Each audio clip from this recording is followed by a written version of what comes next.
En este video hablaremos de las mejores formas de practicar tus habilidades auditivas en inglés y el eterno debate.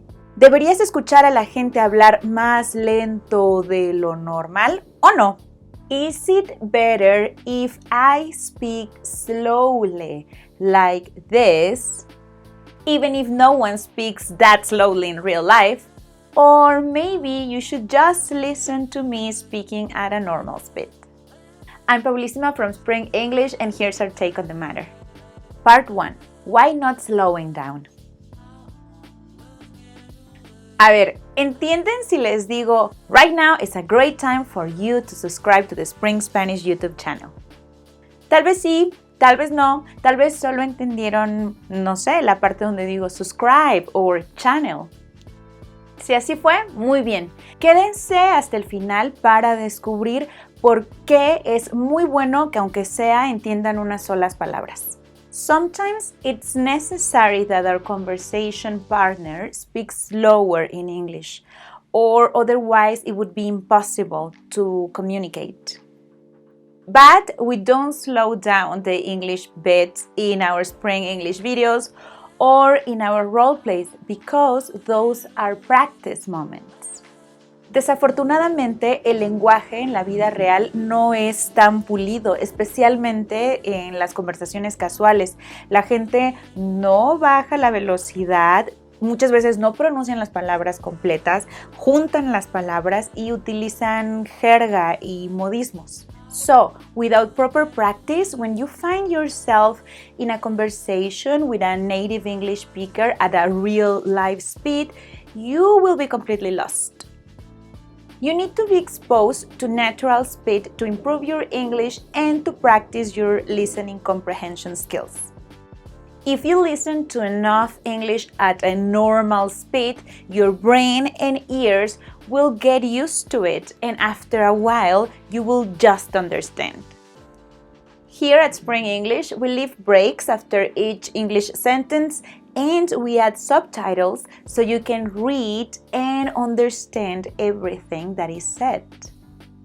¿A ustedes qué les cuesta más trabajo cuando están escuchando a alguien hablar en inglés? Cuéntenme en los comentarios. Part 2. How to practice full speed English. Simple, comprehensible input. Make sure that what you're listening to is not way too hard for you. If you don't understand anything, it's not the right material for you. Tienes que entenderle aunque sea un poquito. Mi mamá hace esto muy bien. Cuando estamos viendo series juntas, escucha y me dice, mira, ¿verdad que that school es como qué bonito? O como decimos en México, qué padre. Y yo, exactamente. O how awful significa como qué feo. Y ella va captando estas frases y aunque no entiende todo, pues por lo menos un poquito sí. Y ya que logró reconocer esa frase en esa serie, va a ser mucho más fácil que la reconozca en otra ocasión, en otra serie o en la vida real incluso. Okay, Paulísima, but I simply don't understand anything. Les voy a dejar unos trucos para que entiendan a las personas cuando están hablando inglés, aunque sea muy rápido. Asegúrate de utilizar transcripciones para que puedas al mismo tiempo escuchar y leer. That's why we always have subtitles when English is spoken, even if that's a lot of work for us and it's all free for you. Attention! When working with translations and subtitles, you don't have to understand every single word and why it is where it is. You just have to understand what is being said, because you can't translate a language word by word. Listen to material in English several times. Every time you listen to it, you'll catch something new. And this way, step by step, you'll understand more. I promise, this way you'll make massive progress. Now, if you're struggling too much, get a translation. It's okay. It's okay to do it from time to time.